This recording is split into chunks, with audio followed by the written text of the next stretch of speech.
Hace 70 años, aquí, en París, nacía una asombrosa historia. Otra más en este bello planeta encantado. Sígame y juzgue por sí mismo.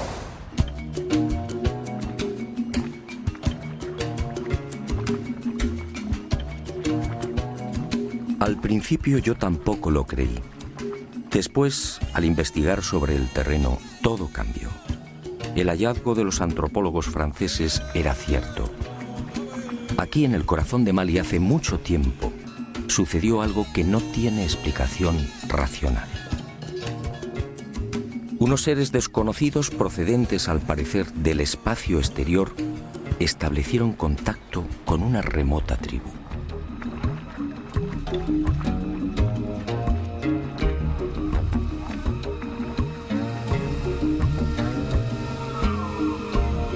En realidad, como decía, la historia nació en París. En 1931, el doctor Marcel Griol, miembro de la Sociedad Africanista, recibió el encargo de investigar una serie de pueblos sudaneses. Y en esa labor, al penetrar en la meseta de Bandiagara, en la región oriental de Mali, el antropólogo francés recibiría la sorpresa de su vida.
En los montes Ombori y en la gran falla de Bandiagara, tuvo la fortuna de conocer a los Dogon, una de las 3 etnias dominantes de Mali. Allí, Griol fue informado de una historia oficialmente imposible. El pueblo Dogon le hizo partícipe de su mayor y más íntimo secreto. Aquellas primitivas gentes analfabetas y prácticamente aisladas en el África subtropical sabían de la estrella Sirio y sabían desde tiempos remotos de algo mucho más espectacular. Conocían a la compañera de Sirio, lo que hoy llamamos Sirio B, y le proporcionaron detalles sobre órbitas, densidades y características de las mismas. Griol, fascinado, se hizo la gran pregunta: si los Dogon carecían de telescopios e instrumentos ópticos, ¿cómo podían saber de la existencia de Sirio B, una estrella invisible a los ojos humanos?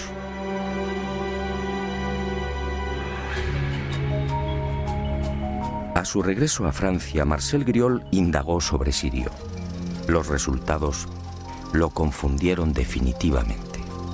En 1834, el astrónomo Johann Bessel, tras largos periodos de observación, llegó a una conclusión: Sirio tenía una compañera. Otra estrella pesada, mucho más pequeña e invisible, que alteraba la órbita de la reina del firmamento.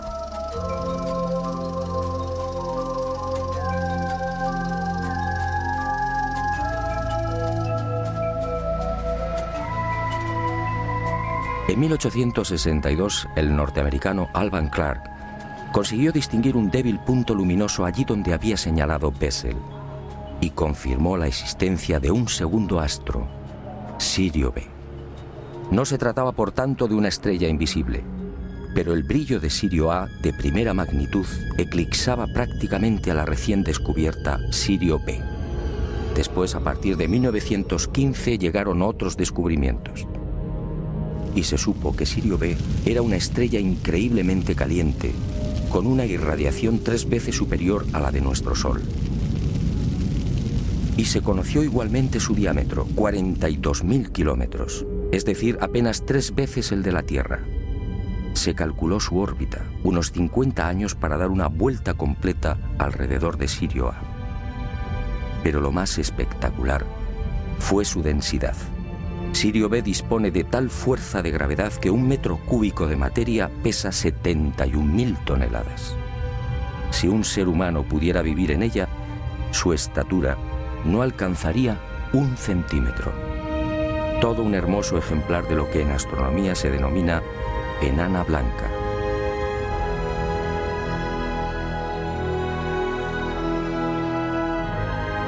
Años más tarde, en 1970, el astrónomo Irwin Lindenberg del Observatorio Naval Norteamericano en Washington conseguiría la primera fotografía de Sirio B.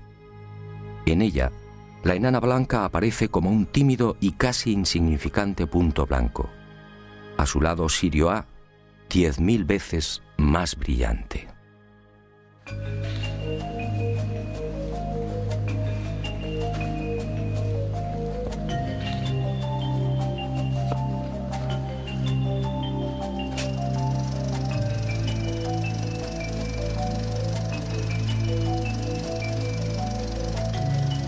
No había duda. En 1931, cuando Griol supo por primera vez de la increíble cosmogonía Dogon, Sirio B ni siquiera había sido fotografiada. Era imposible que aquella etnia africana pudiera estar al corriente de los hallazgos astronómicos de los siglos XIX y XX.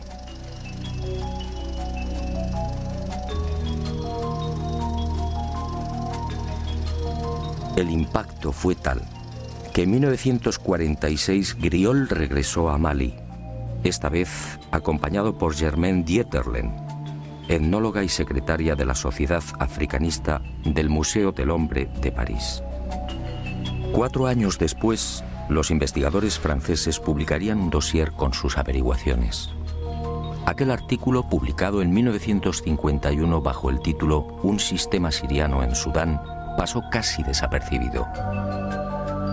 21 años más tarde, en 1972, el destino puso en mis manos los trabajos de los antropólogos galos, y yo también quedé desconcertado y fascinado. Era preciso investigar de nuevo.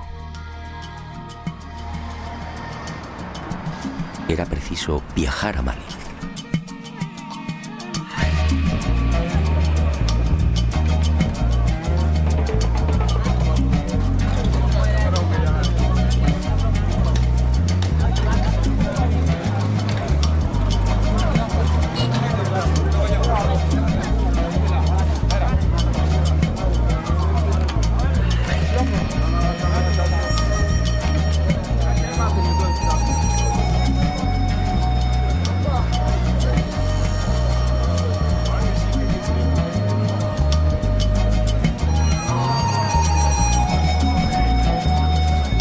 No voy a ocultarlo.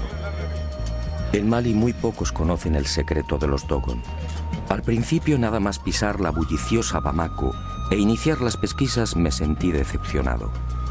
Después comprendí. Este pueblo multirracial, alegre y hospitalario como pocos, tiene una preocupación más urgente: sobrevivir. De sus casi 10 millones de habitantes, 2/3 partes vive en la más extrema pobreza. En las aldeas, el salario medio mensual no llega a $50. En las ciudades, un funcionario puede ganar algo más, alrededor de 80.000 cefas, es decir, unos $80. El índice de analfabetismo roza el 73%. La mortalidad infantil, especialmente en las aldeas, supera el 60%, con una expectativa de vida de 35 a 40 años.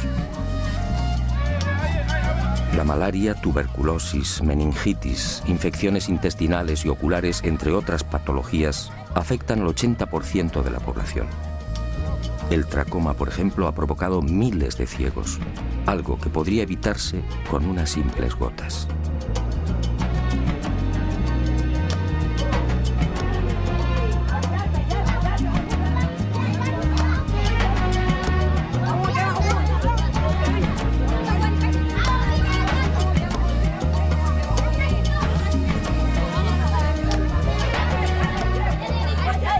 Mali confía en Alá y en el potencial de su juventud. El 60% de la población tiene menos de 20 años.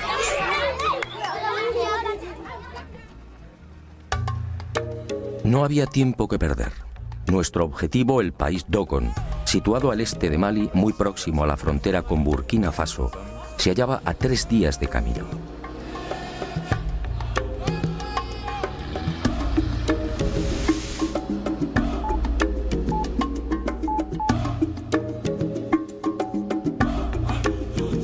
La temporada de lluvias tocaba a su fin, pero no debíamos confiarnos.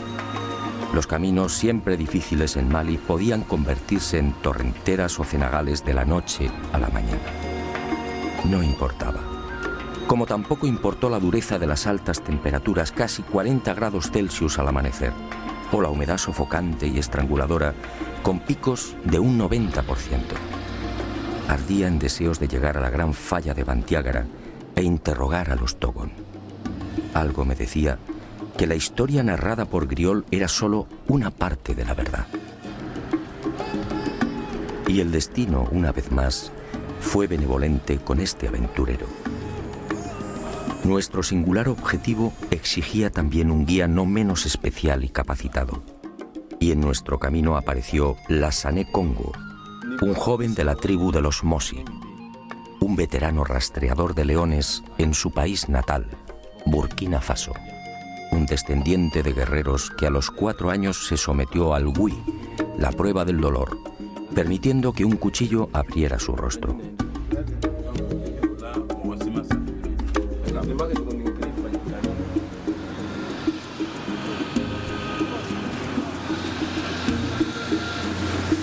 En las cercanías de las pequeñas aldeas de Bane, Bla y San, Congo quiso mostrarnos algo que forma parte del paisaje de la gran sabana maliense: los termiteros. Espectaculares hormigueros de hasta 4 metros de altura y 7 de perímetro, levantados en 1 o 2 años por millones de enormes hormigas de 1 centímetro.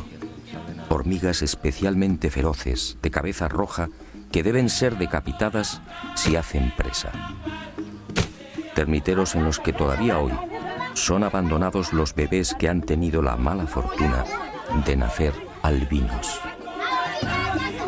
Termiteros que las etnias de Mali asocian a la ablación o mutilación del clítoris. Para ellos, desde la más remota antigüedad, la presencia del clítoris solo conduce al nacimiento de niños deformes. Más adelante, al hablar con los Dogon, aclaramos el porqué de esta superstición.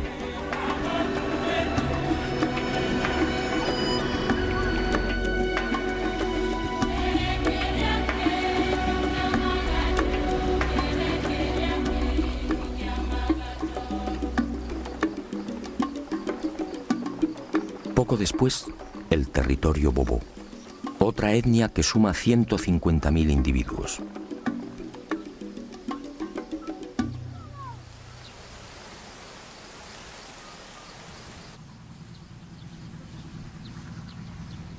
Los grandes especialistas en la cría de perros. Un pueblo caníbal que sigue practicando el ritual de comer carne humana. Congo nos advierte: cada año en esta zona desaparecen 2 o 3 personas.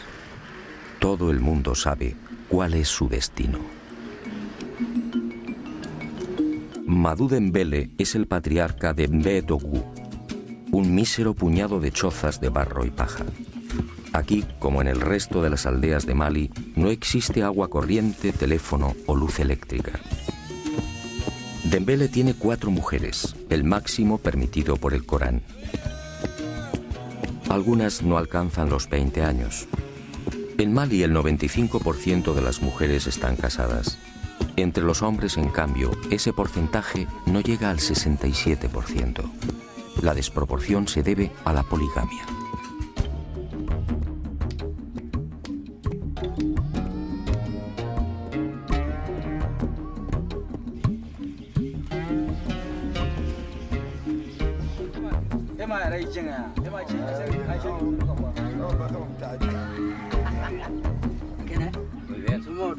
Muy bien. Al principio Madú desconfía y responde a nuestras preguntas con evasivas. Somos blancos, es decir, diablos. Mañana, según él, podemos regresar con soldados y aniquilarlos. Congo sabiamente lo tranquiliza. Aprovechamos para aliviar la conjuntivitis de algunos de los niños y Dembele termina comprendiendo que somos gente de paz. Nos muestra la aldea y se despide con una frase sagrada para los Bobo. Alá ki bombosi yanga ki kusingiye. Que Dios permita que te crezca la barba.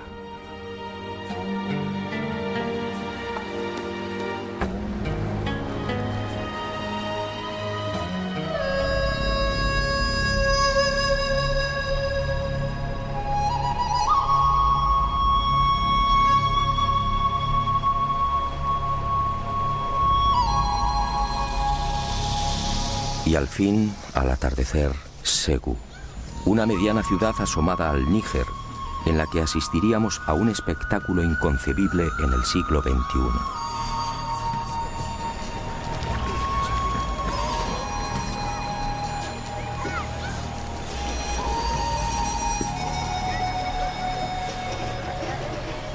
Cuando Congo me explicó sinceramente, no le creí.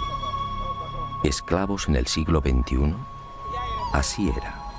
Allí en las afueras de Ségou malviven los Bela, los últimos esclavos del planeta. Mejor dicho, esclavos recién liberados por sus dueños y señores, los tuaregs. Otros muchos, alrededor de 300.000, permanecen en la esclavitud en las zonas desérticas de Mali, en Níger y en el sur de Libia y Argelia. Son los parias de los parias, los apestados. No reciben dinero, solo la comida y el honor de servir a los señores del desierto. Hoy, los Bela libres apenas suman un 3% de la etnia. El resto deambula con los tuareg de pozo en pozo y de oasis en oasis.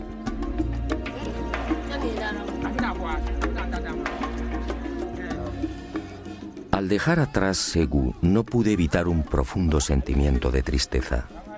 Aquella era la cruda realidad de Mali, una realidad ignorada por el mundo.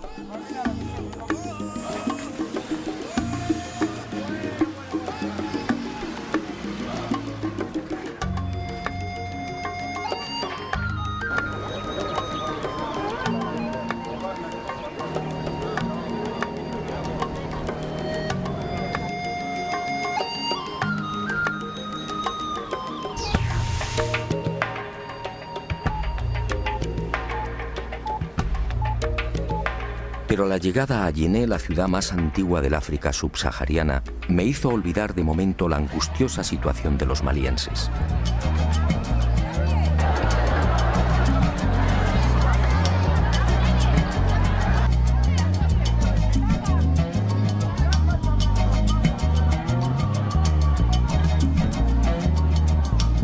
Yené, 2200 años de historia. El punto de reunión por excelencia de la mayor parte de las etnias de Mali. Aquí, cada lunes, en el gran mercado se concentran miles de bambara, bobos, boyas, songais, yermas, dogon, peuls, malinquens, mandingas y un interminable etcétera. Aquí comercian y se relacionan. Aquí se pactan matrimonios. Aquí, bajo un viento abrasador, se pasean tuaregs con su séquito de esclavos. Aquí los maridos permiten que sus mujeres exhiban el oro que los acredita como hombres ricos. Aquí, solo las mujeres que se saben bellas pueden lucir un anillo de oro en la nariz. Aquí se hablan 50 dialectos.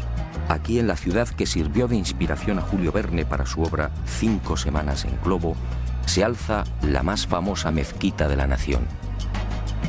Una construcción levantada en su totalidad con barro de la sabana, enriquecido con estiércol de vaca, paja, espinas de pescado y agua del Bani, afluente del Níger. Un monumento ocre y severo que debe ser remodelado cada año al concluir las lluvias.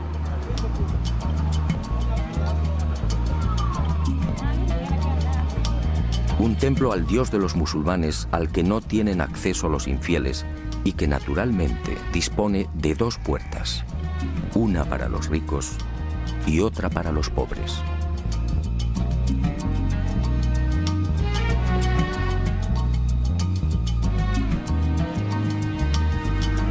Yené, una ciudad en la que los maestros coránicos enseñan a los niños en plena calle, suras sagradas en la mano derecha y una fusta en la izquierda. Yené, un arco iris humano, toda la grandeza y oscuridad de Mali en la palma de la mano.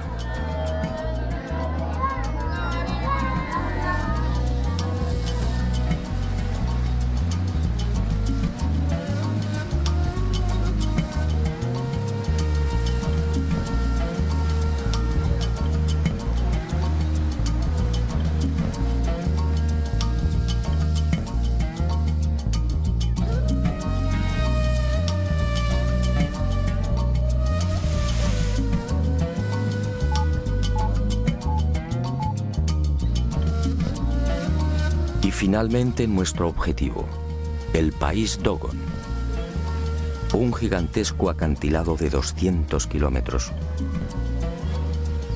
una falla de 300 a 600 metros de altura que corre paralela al Níger, un caos rocoso prácticamente incultivable en el que habitan 450.000 Dogon, una pared abrupta sembrada de desprendimientos y rodeada por los peuls, los ganaderos nómadas, los agricultores Mosi y Bobo y los Poso, los viejos pescadores.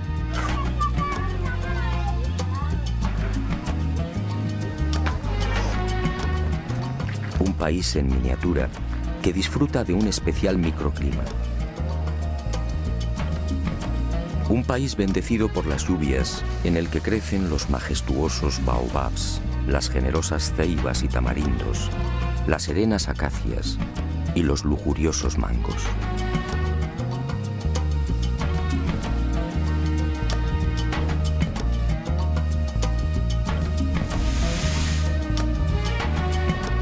¿Por dónde empezar? La Gran Falla reúne 700 aldeas. Y opté por seguir los pasos de Griol. Dedicaría toda mi atención a los poblados más pequeños. El aspecto del Dogon resulta inconfundible. La etnia se distingue por dos tipos básicos. El alto y musculoso muy próximo al modelo sudanés, de cabeza y ojos redondos y nariz grande. Y el más pequeño y numeroso. El Dogon rechoncho de hombros anchos y poderosos, cabello ensortijado, pómulos altos y ojos rasgados y maliciosos. Su lámina es la de un campesino. En ocasiones, una perilla acentúa su aspecto mongol. Su caminar es tranquilo e irregular, algo cansino, pero en las paredes rocosas se mueve con extraordinaria agilidad. Son afables, prudentes, desconfiados a veces y siempre seguros de sí mismos. Las mujeres, la mayoría de menguada estatura, lucen un talle arqueado, consecuencia de las permanentes cargas que transportan sobre las cabezas. Son alegres, parlanchinas y siempre sumisas al varón. En nuestra historia apenas tienen protagonismo. Una de las cuestiones a resolver era clarificar el origen de estas gentes. ¿Son autóctonos o llegaron quizás de otras latitudes? Y sobre todo, ¿dónde se produjo el espectacular encuentro con esas criaturas del espacio?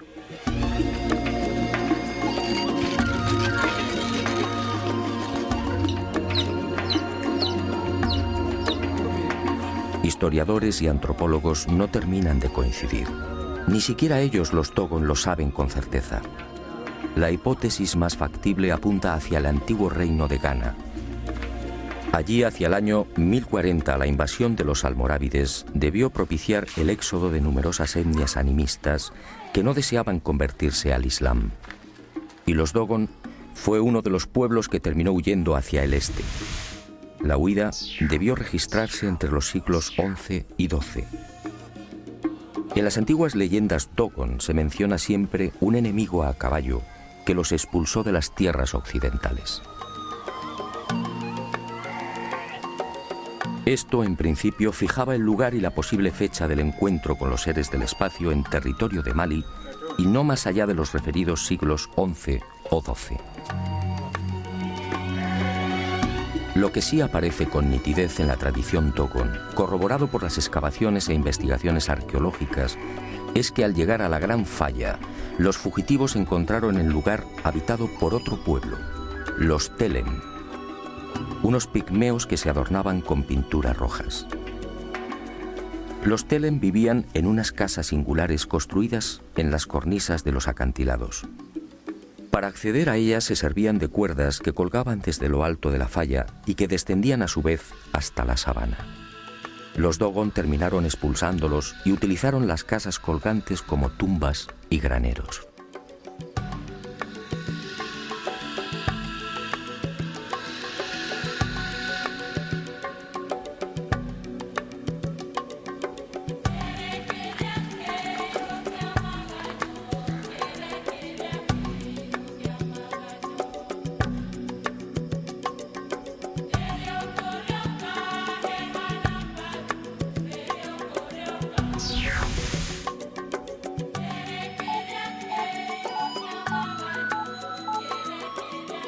Y llegó el gran día, mi primer contacto con uno de los ancianos y depositario del secreto de los Dogon, Pangalé Dolo, vecino de Sanga y nieto de Ogotemeli, el cazador ciego que informó durante años a Marcel Griol. En realidad, mis temores eran infundados. Tanto en los escritos de Griol como en los relatos de otros especialistas, pude observar cómo los antropólogos hacían especial énfasis en las grandes dificultades a la hora de obtener información por parte de los Dogon. Todos hablaban de un cerrado secretismo, un conocimiento iniciático que era transmitido después de una minuciosa selección del aspirante. Para mi sorpresa, como digo, tanto el anciano Pangalé como el resto de los sabios con los que conversé no expresaron contrariedad alguna ante mis deseos de conocer los detalles de aquel misterioso encuentro. Todo lo contrario. Y conforme fui profundizando en la asombrosa historia, aquel viejo presentimiento cobró fuerza. Griol y Dieterlen solo contaron una parte de la verdad.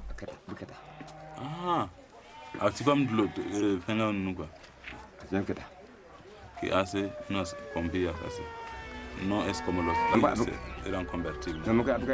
He aquí el relato de primera mano y en exclusiva del misterioso encuentro del pueblo Dogon con los seres procedentes del sistema de Sirio. Un relato apasionante que he intentado ordenar y que fue obtenido en largas conversaciones en una treintena de aldeas. Como decía, ninguno de los iniciados Dogon y tampoco el afable Pangalé supieron darme razón sobre la fecha de dicho encuentro. Ocurrió, eso sí, no muy lejos de la falla. La mayoría de mis informadores señaló el lago Debo, al noroeste de Bandiagra, como el lugar más probable. Al principio y a plena luz del día apareció una estrella. Pangalé la llama Ie Pelu Tolo, la estrella de la 10ª luna.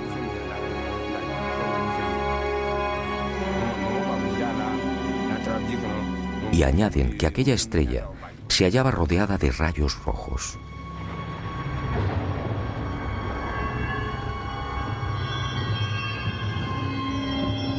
Y de aquella singular estrella vieron surgir un objeto circular, gigantesco, que giraba sobre sí mismo.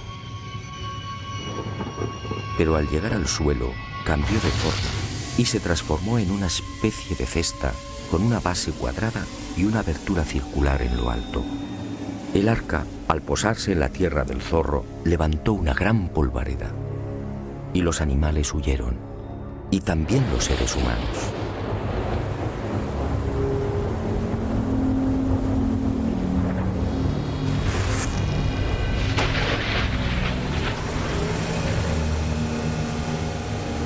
En esos momentos, según mi confidente, ocurrió algo no menos insólito. Junto al arca, nadie sabe cómo, apareció un extraño animal.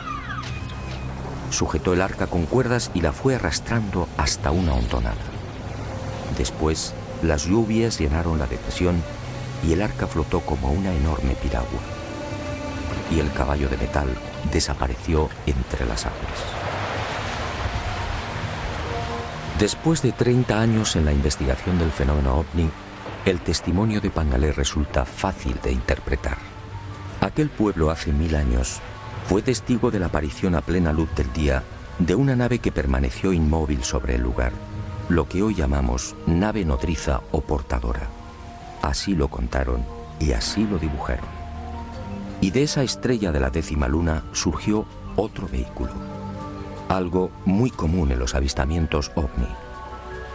En su primitivo y parco lenguaje, los Dogon identificaron un robot con un cuadrúpedo o caballo de metal. ¿Qué otra cosa podían pensar?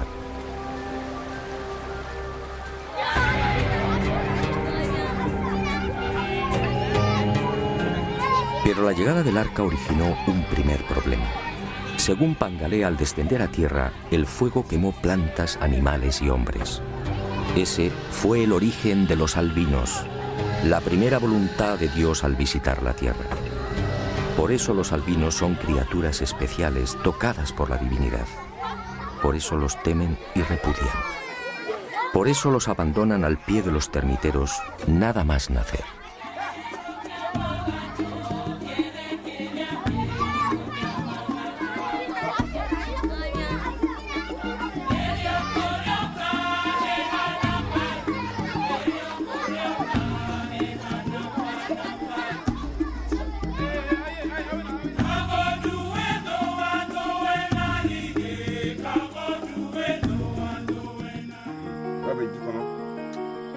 Pero sigamos con el relato, un relato que obviamente se vio limitado por la carencia de palabras y conceptos. Aunque resulte increíble, hoy los Dogon no tienen conciencia de la llamada carrera espacial. No saben qué es un robot y mucho menos una nave no humana. Pangalé entonces explicó que según sus antepasados, del arca salieron los dioses. En total, 8. Aunque algunas versiones hablan de 8 parejas. Eran en realidad hombres peces. La cabeza y el tronco parecidos a los del hombre y el resto de cintura hacia abajo similar a la cola de un gran pez. Tenían 40 dientes, todos puntiagudos, carecían de orejas y para escuchar colocaban sus manos palmeadas en forma de bocina sobre unos minúsculos orificios laterales. Los ojos eran rojos y en el cuello lucían arrugas similares a un collar. Solo disponían de 3 dedos y los dioses vivían en el agua. Desde entonces estos seres recibieron el nombre de Onomo o el gnomo del estanque. Pero por miedo y respeto los Dogon decidieron no pronunciar ese nombre y los designaron como Di-Tiji, dueño o señor del agua. Insistí una y otra vez en el aspecto físico de los gnomos y Pangalé, paciente y firme, replicó siempre con las mismas palabras. Hombres peces. Allí, allí,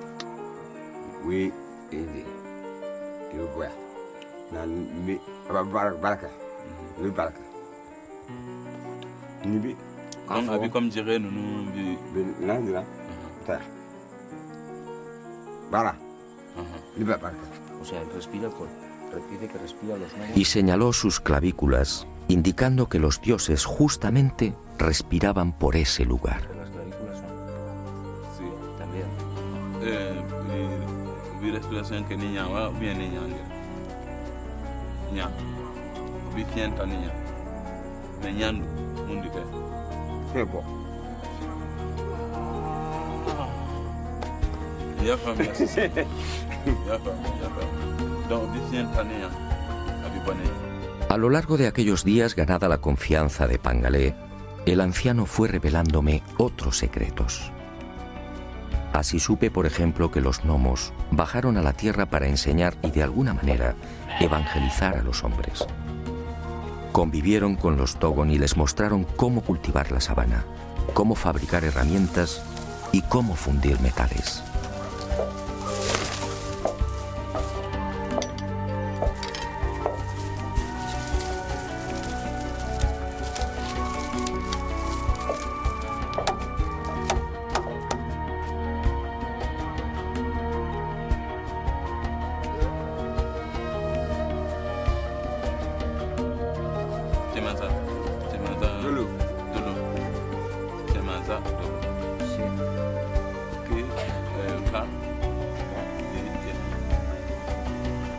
Pero no todo fue una bendición.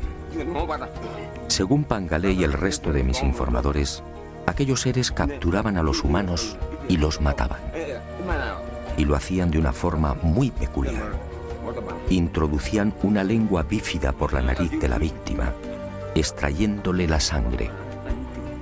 El pánico de los Dogon llegó a tal punto que al ver descender las arcas se escondían en bosques y aldeas, no acercándose jamás a ríos o lagos.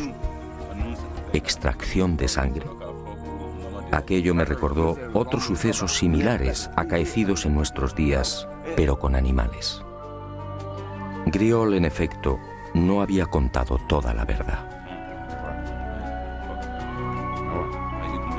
Y Pangalé reveló algo que me dejó perplejo. Los gnomos continuaban bajando a la tierra. Los había visto hacía 3 lluvias. Tenían un cabello largo hasta la cintura y la mitad inferior como la cola de un pez. Se movían sin dificultad, sin tocar el suelo. Otros Dogon en otras aldeas me facilitaron idénticos testimonios.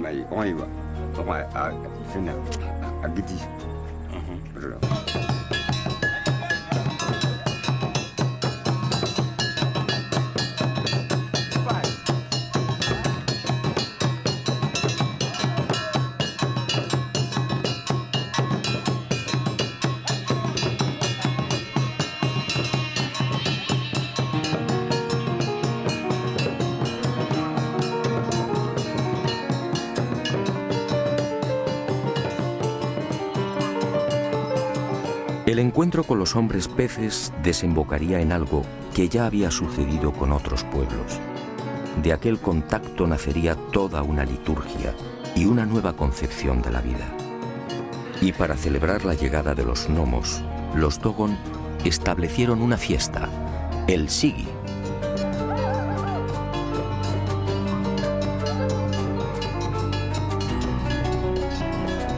Un ritual en el que se baila frenéticamente durante 3 o 5 días, en el que se bebe cerveza de mijo y en el que se exhiben hasta 28 tipos de máscaras, todas ellas alusivas a los dioses.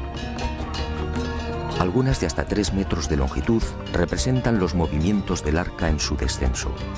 Otras, como la Kanaga, encierran diferentes interpretaciones según las tribus.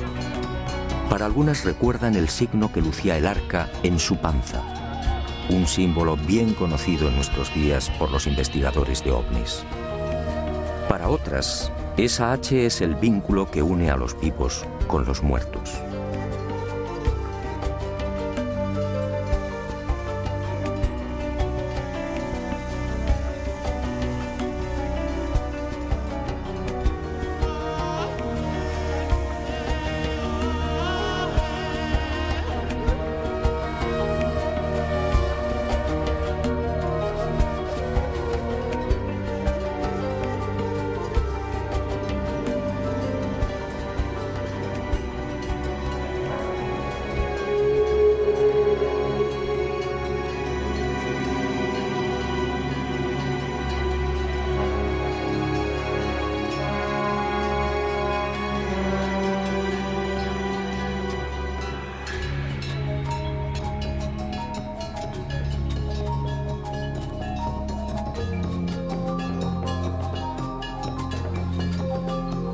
El Sigi se celebra cada 60 años y, según Pangalé y otros sabios Dogon, viene a recordar también el tiempo que precisa Sirio B para trazar una órbita en torno a Sirio A.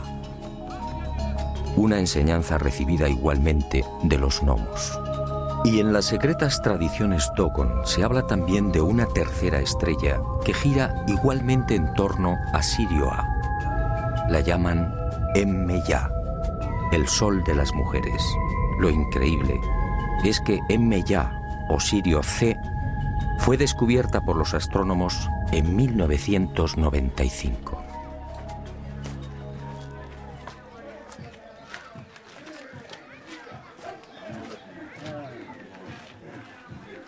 Hablar de los gnomos es siempre una cuestión solemne para aquellos que guardan la información. Por eso, La mayor parte de nuestras conversaciones tuvo lugar en la Toguna, la casa de la palabra, una especie de templo en el que se reúnen los hombres, solo los hombres, para dialogar y tomar decisiones. Una suerte de sala de conferencias inspirada también en aquel remoto encuentro con los hombres peces. 8 son sus pilares en recuerdo de los 8 gnomos que descendieron por primera vez. Y 8 deben ser las capas de mijo que forman la techumbre. Una techumbre levantada a 1 metro del suelo. Esta, al parecer, fue la indicación de los seres de Sirio. De esta forma, al no poder incorporarse, las discusiones transcurren en paz. Y fue en la casa de la palabra de Ireli, de Amani, de Ende, de Teli, de Yigibombo, de Songo y de Yugadugoru, entre otras aldeas donde fui enriqueciendo la información sobre aquellos seres del espacio. Los ancianos, complacidos por el interés de aquel extranjero, respondieron sin reservas a todas mis cuestiones, y quedé nuevamente desconcertado ante la sabiduría de aquel pueblo. Los gnomos, al parecer, les enseñaron otras muchas cosas. Les enseñaron que hay otros mundos también habitados. Nosotros, por ejemplo, nos hallamos en la 4ª tierra. En la 3ª viven los hombres con cuernos. En la 5ª, los hombres con cola. En la 6ª tierra, los hombres alados. Los Dogon conocen la estructura en espiral de la Vía Láctea y hablan de 1000 millones de sistemas solares semejantes al nuestro. Conocen los 4 satélites interiores de Júpiter. Me hablaron de Saturno y de sus anillos. Dicen que Venus al principio era rojo. Describen a la perfección los movimientos de rotación y traslación de la Tierra. Los gnomos les enseñaron que la Tierra necesita 12 meses para completar esa órbita. Y de ahí tomaron su calendario. Saben que el Sol se consume y que la Luna es un cuerpo muerto. Y desde hace 1000 años tienen conocimiento del aparato circulatorio humano. ¿Cómo podía ser? La circulación de la sangre fue descrita por Miguel Servet en 1546. Y los gnomos les hablaron también de Ama, el gran Dios, un Dios único y sustentador de todo lo creado, algo que choca frontalmente con las religiones animistas que los rodean y que disponen de cientos de dioses. Un Dios que la compleja liturgia Dogon convierte en responsable de la ablación del clítoris. Según la leyenda, Ama quiso tener hijos con la tierra, pero la presencia de los termiteros, el clítoris para los Dogon, dificultó el acoplamiento y la tierra parió un zorro. De ahí que el clítoris, según los Dogon, deba ser extirpado.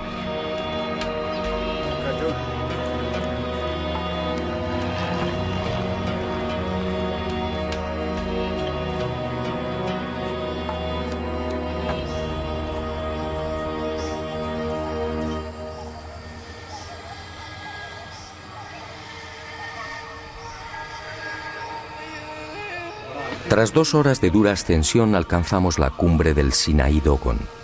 Aquí, según la leyenda, tuvieron lugar los signos que anunciaban la llegada de los dioses de Sirio. La montaña de pronto se teñía de rojo. Era el primer anuncio. Los gnomos y sus arcas estaban al llegar. Y en la aldea crecían calabazas gigantes que nadie había sembrado. Y aquí, según la tradición, se registró la primera muerte de un gnomo. No se sabe con certeza cómo ocurrió, aunque los Dogon aseguran que aquel gnomo fue crucificado y al poco resucitó. Y regresará, dicen, para salvar al mundo. Tal y como sucediera en el resto de las aldeas, los Dogon no terminaban de comprender cómo aquel extranjero había logrado estos dibujos del arca y de los dioses. Discutieron entre ellos. Me observaron con curiosidad y también con cierto temor. Finalmente, tras reconocer que en efecto se trataba de los gnomos, sentenciaron: Tú solo puedes ser un misionero de los dioses. Solo ellos pueden haberte dado sus retratos. Esta ingenua creencia, no lo niego, me benefició. y sus corazones se abrieron un poco más. Y supe que los gnomos al salir del agua tenían el poder de transformarse. Dejaban de ser hombres peces y aparecían como humanos, pero muy hermosos. Fue así como lograron mezclarse con los Dogon. Fue así como los adoctrinaron y fue así como bebieron la sangre de las víctimas. Según estos ancianos, el número de asesinatos se contó por cientos. Siempre bajaban con las lluvias. Siempre por el arco iris.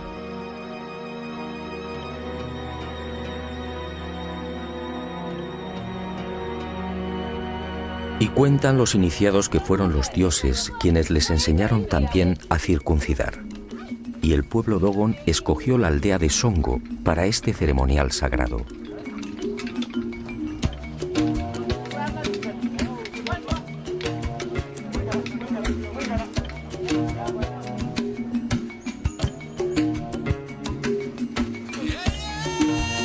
Al pie de estas 1100 pinturas, cada 3 años, grupos de niños de entre 10 y 12 años sufren el corte del prepucio a manos del herrero de la localidad.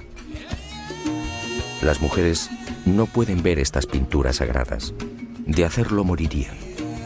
Para los Dogon, la circuncisión, así fue establecido por los seres de Sirio, es un sacrificio que se ofrece a la tierra.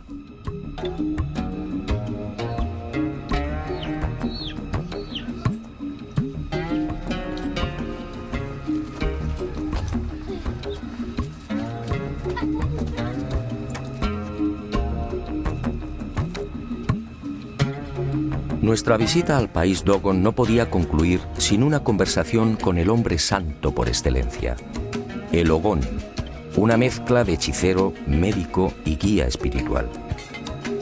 El Dogon más respetado y temido. Vive solo, jamás se lava. El aseo corre a cargo de una serpiente que humedece su cuerpo con la lengua bífida. Una joven virgen que no haya alcanzado la menstruación es la encargada de cocinar para él. Solo baja a la aldea cuando debe tomar grandes decisiones. Es el responsable de las lluvias y de las buenas cosechas. El Ogón es otro de los grandes depositarios de la cosmogonía nacida del encuentro con los gnomos. Después de múltiples gestiones, Aregin Do, de 75 años, accedió a entrevistarse con aquel extranjero. Los rumores sobre el extraño misionero de los dioses que portaba imágenes del arca y de los gnomos no tardaron en propagarse por las aldeas, llegando también a oídos del Ogón de Ende. Y una tras otra fue confirmando las noticias proporcionadas por el resto de los sabios y ancianos. Y añadió algo más. Él, como Pangalé Tolo, también había visto a los dioses. Fue antes de las últimas lluvias y en un lago próximo a la aldea de Soningue. Al preguntar por el origen de aquel título, el de Ogón, Are me suministró otra información que tampoco fue reseñada por Griol. Según él, al descender a la tierra, los gnomos seleccionaron a los hombres más sabios y prudentes y los llevaron al arca. Allí permanecieron 3 meses. Y al regresar a las aldeas, lo hicieron como superhombres. Desde entonces, solo el que ha visto a un gnomo puede ser Ogón. No pude evitarlo. Eché mano de las fotografías de ovnis que había llevado a Mali y se las mostré. El Ogón las observó perplejo. Sus palabras fueron rotundas. Estas son las arcas de los dioses. Si tú las tienes, es porque tú eres un Ogón.